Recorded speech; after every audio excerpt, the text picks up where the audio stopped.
I will talk right into this microphone. Sure. So I guess I want to start right off the bat with Pet Blessings. Mm-hmm. So Pet Blessings started about the summer of 2015. But it was like, we had like one rehearsal and I was going to play keyboards. So I brought this like giant organ that I used to play in a band in the 90s called Transformer, and I had acquired this organ and brought it in. It's huge, and it didn't totally work. And so I still have to get that organ fixed. And so then like a bunch of months went by, and then I was at a point where I really missed. I used to front a band in Montreal called Flesh Moves. Okay. And that was like the first time that I really kind of embraced screaming and that cathartic release of being in a band in that capacity. So right. I was missing that, and so I got back in touch with Liam, the guitar player in Pet Blessings, and I was like, hey, I've been, I'd like to do that. And he said that he'd been talking to the guys, and they'd been kind of thinking the same thing. We did our first show in November of 2016. And it's like we have all been playing in bands for quite a long time. So we've, developed relationships with other musicians in town. And so it's always fun to play with your friends' bands. Alan has a band called Black Massive. Tristan and Liam have a two-piece project called Molten Lava together. Okay. So we've all been playing in town for the last few years. We opened for Hot Snakes in August. Mm-hmm. You're a fan of Hot Snakes, right? I'm a huge fan of Hot Snakes. Yeah.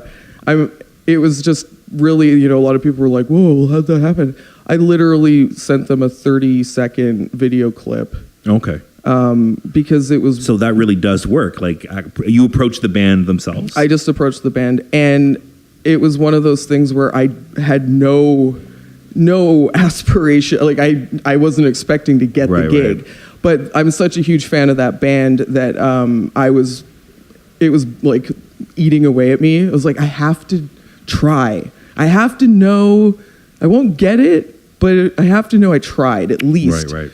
So, yeah, and we don't have a band camp, so I couldn't send them anything. So I was like, well, what do I have? And we had a little clip from a show that we'd played at the Astoria, and I just sent them this like 30-second clip, and they agreed. I mean, we had to like help them out with their backline and stuff, which I was happy to assist with. Sure. But especially them coming across the border as well, right? Yeah. So, but it was, it wasn't like, it was just me needing to know that I tried. I'm guessing that show was sold out. Yeah. The Biltmore, right? Yeah, that was a sold out show at the Biltmore in August, and it was very hot. You don't get opportunities like that. I don't take that stuff for granted at all. And that's one of the best parts of playing music is when you get to play with people that you respect and admire, and you get to see them do what they do. And that to me is kind of like, other than the release of playing a show, that's totally why I play music. It's not for like anything else, really. It was a super fun time. I did a lot of touring with my bands in Montreal, and we would tour mostly in like the northeast of the United States.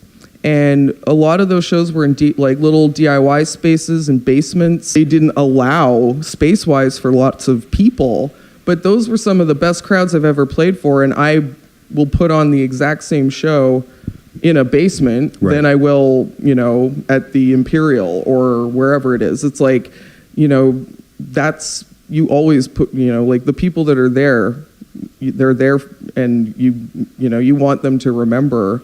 And one of the best compliments that it's really nice when people like what you do, but the one for me that makes the biggest impact on me is when people say that I'm believable, because, I'm not like faking it, it's not like I'm dialing it in. Like, I mean what I do, and I love what I do, and I care about it. So when somebody, says that there's like a authenticity to, if they've seen us perform, then that to me is like the biggest. Okay. No, that's like talking about Speak and Spells. I wish I still had my Speak and Spell. I've been on the hunt for I actually one looked for a long online time. for Speak and Spells, Texas Instrument. Yeah. I had one when I was a kid. And I remember so specifically, and this is why I wish I still had that thing, because when you got it wrong, it had this condescending tone. I will never forget that tone. If you spelt something wrong, his voice, it was like, you are incorrect. The correct answer. And I was like, and I would feel like bad. But Yeah, just pause it. Hot scoop. It's like we were talking. The members of Wrong are all fairly humorous people.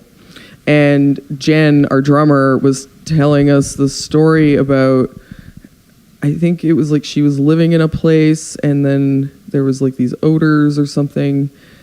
Anyway, long story short, she came to night soil. It's this thing where like you can fertilize your garden with your own soil. Okay. It's probably going to end up being a Wrong song. Well, let's talk about Wrong. Met Christy, realized that we'd actually been sharing a jam space together, but had never met. Okay. So that was funny. But yeah, we hit it off. And then she asked me if I wanted to be in this project that she was trying to put together. And I said yes. And I had met Catherine because I saw her and Catherine do like an acoustic set, kind of like the bologna sandwich when they covered Dookie at like a birthday party.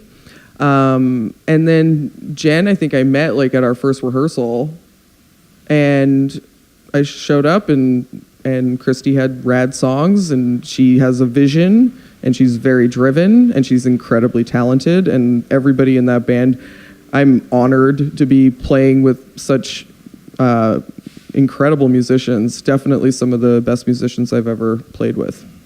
And we also all have pretty great senses of humor, and we do have a really good time. And it's just been a super fun band to be in. I asked everybody this question. Okay. This is the most important question. Oh, okay. You could be an eagle. You could fly. Or you could have a portal. But you have to choose. Oh, Portal for sure. The portal. Can I go back and forth? Like, can I go into the future and the past? I have officially chosen Portal.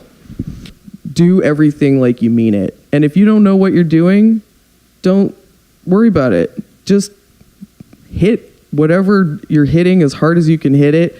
Strum it as hard as you can strum it. Just get to that place. Because what I've realized over the years is that the older I get, it's like it's easier to get to that place. That, you know, when you're just doing what you're doing and you're not thinking about it and you're not worrying about anything, or you're not like, you know, you're just, that's like church. That's how I, you know, that's when there's nothing going on in my mind except for like just that pure, that's meditating or whatever you want to call it. And getting to that place is like, that's the magic of music. Like, don't worry about if you're playing it properly or if you're playing the right note or if it's sound, you know, like, don't worry about what kind of music, you know, it doesn't matter if you're a punk band or not. Just do it. Just bang away at that stuff, and then it'll all, the rest of it will kind of come into place. But you got to start from that, you know, don't be thinking about it. Just do it. And then it's like a block, you know, and then you kind of chip away at it. But start with a nice big block. And as far as like promoting yourself and all that stuff, I mean, I don't know. I've never really thought about that kind of stuff. It's just really like, you know, because that's where you'll get that believability. If you know, that joy that you get from that catharsis of playing music, that'll be the part that shines through, hopefully. And that'll be that's the pure, you know, that's that little thing that you have to protect. And I think that, you know, in all those cliches of bands, you know, that have all that drive and then they achieve like a huge amount of success and then they implode. I think it's because they don't protect that little fire that, you know, when you were just banging away at something and it's super important to you, you gotta keep that close. Because if you don't, like, there's so many things that can get in the way, or like extinguish it. So you gotta just keep it close and keep it pure. Just it's an expression. Music is an expression. So be expressive and don't be afraid to express whatever you have inside of you. Thank you so much to Emily, and please check out all the links provided with this podcast. Thank you for listening to the marQuo Show.